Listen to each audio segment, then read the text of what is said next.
વડોદરાના હત્યા કેસમાં પોલીસનો ખુલાસો। વડોદરા હત્યા કેસ મામલે ડીસીપી પન્ના મોમૈયા જણાવ્યું કે મહેતાવાડી વિસ્તારમાં મોડી રાત્રે હિન્દુ અને મુસ્લિમ પુરુષો વચ્ચે ઝઘડો શરૂ થયો હતો અને તે ઝઘડામાં પરિણમ્યો હતો ઘર્ષણમાં। બંને પક્ષના લોકોને ઈજા થતાં સારવાર માટે સયાજીરાવ હોસ્પિટલમાં લઈ જવામાં આવ્યા હતા। એ દરમિયાન બાબર નામના શખ્સ દ્વારા તપન પર છરીથી હુમલો કરવામાં આવ્યો હતો, જેમાં તેનું મૃત્યુ થયું હતું।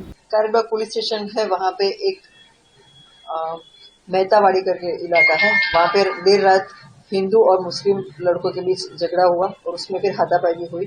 इसके चलते दोनों कौम के जो लड़के थे वो हॉस्पिटल में एसएससी हॉस्पिटल में ट्रीटमेंट के लिए गए थे।